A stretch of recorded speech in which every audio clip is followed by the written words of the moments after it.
Bismillahirrahmanirrahim. Assalamualaikum warahmatullahi wabarakatuh. Pada kesempatan kali ini kita akan belajar materi pelajaran 5, yaitu Rasul Allah Idolaku. Nah, adapun submateri yang akan kita bahas pada kesempatan kali ini yaitu mengenai kisah teladan dari Nabi Muhammad SAW.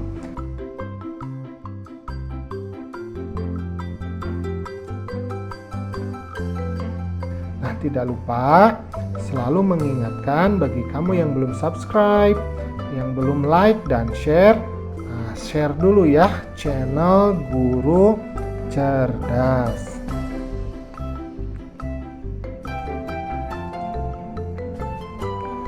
Nabi Muhammad ini adalah nabi terakhir dari 25 dan nabi dan rasul. Kemudian tidak ada nabi dan rasul sesudahnya.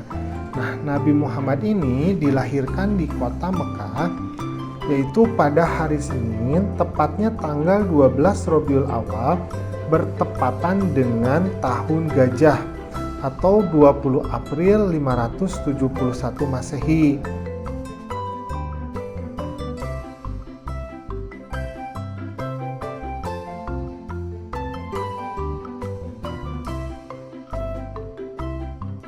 Nabi Muhammad lahir ini sudah dalam keadaan yatim. Abdullah, yaitu ayahnya, ini telah lebih dahulu wafat. Sedangkan Nabi Muhammad waktu itu masih dalam kandungan ibunya. Nah, kira-kira ini masih berusia 2 bulan di dalam kandungan.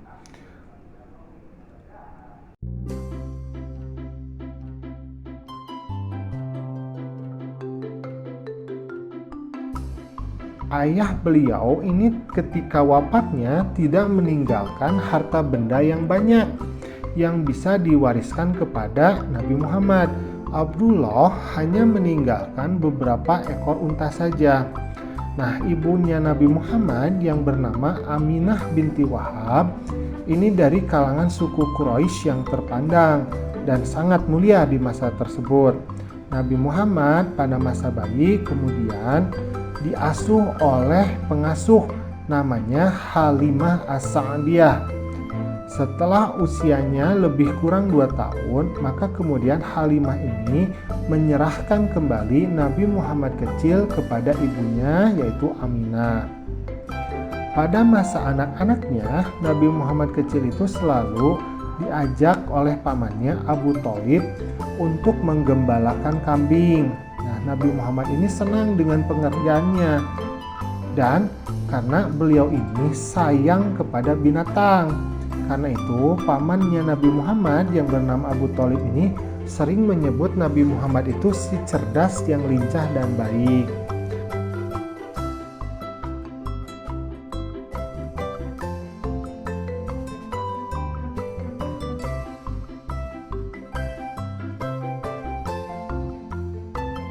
Ketika usianya menginjak masa pemuda ya, Nabi Muhammad ini terkenal karena tabah, sabar, bertanggung jawab, bekerja keras, dan selalu jujur. Maka beliau itu mendapatkan julukan Al-Amin dari penduduk Mekah. Al-Amin ini artinya orang yang terpercaya.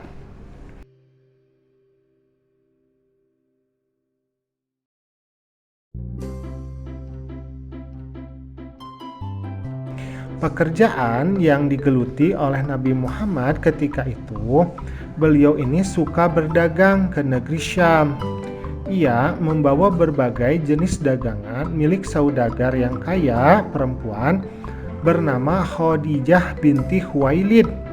Nah, karena kejujuran Nabi Muhammad waktu itu, maka majikannya ini yang namanya Khadijah ini jatuh cinta kepada Nabi Muhammad, sehingga kemudian Khadijah menjadi istri Nabi Muhammad.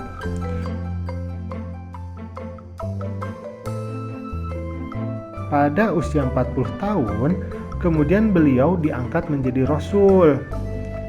Maka mulailah Nabi Muhammad itu berdakwah, mengajak umat manusia untuk menyembah Allah dan meninggalkan kemusyrikan, yaitu penyembahan terhadap berhala atau patung-patung.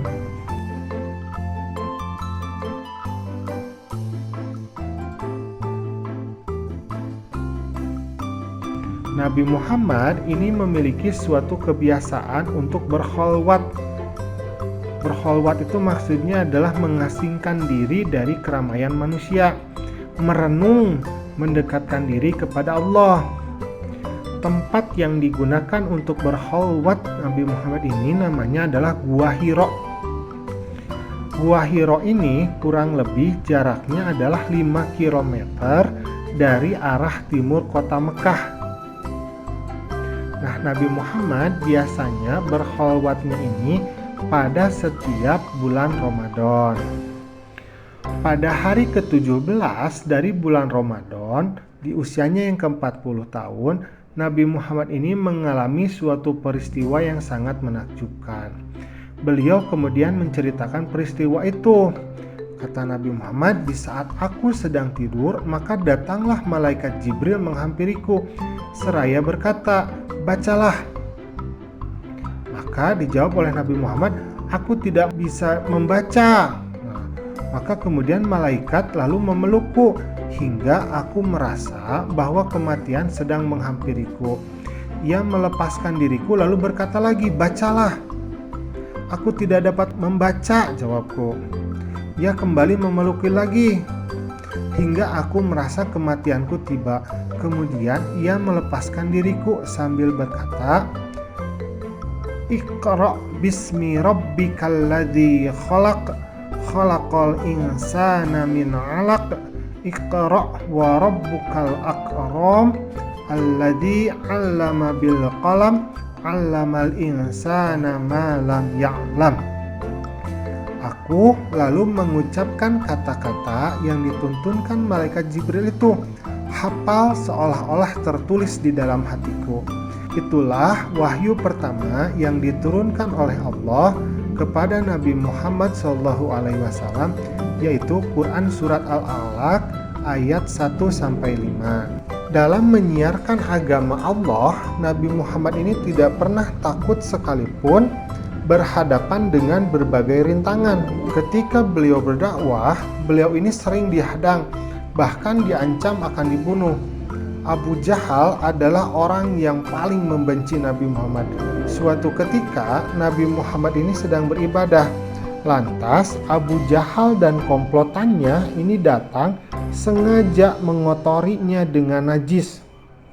Namun, Nabi Muhammad hanya berdoa kepada Allah, "Ya Allah, kepada Engkau aku menyerahkan kaum Quraisy." Doa ini dibaca berulang-ulang. Nabi Muhammad selain terkenal jujur dan pemaaf, juga peduli dan mencintai anak yatim. Nabi Muhammad pernah bersabda, "Barang siapa yang merawat dan mengasuh anak yatim dengan sebaik-baiknya, kelak mereka akan masuk surga dan tempatnya berdekatan dengan Nabi." Hal ini diisyaratkan Nabi dengan jari telunjuk dan jari tengahnya yang berdekatan dan tidak terhalang apapun. Begitulah cinta Nabi Muhammad kepada umatnya, terutama kepada anak yatim. Rasul terakhir adalah Nabi Muhammad. Dialah Nabi dan Rasul penutup. Tidak ada lagi Nabi dan Rasul setelahnya, karena Nabi Muhammad sebagai penutup para nabi. Maka Nabi Muhammad sering disebut juga dengan Khotamul Anbiya, artinya penutup atau penghabisan para nabi dan rasul.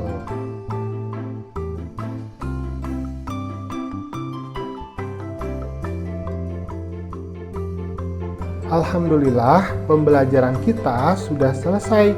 Mudah-mudahan kita dapat mencontoh segala perilaku Nabi Muhammad SAW. Assalamualaikum.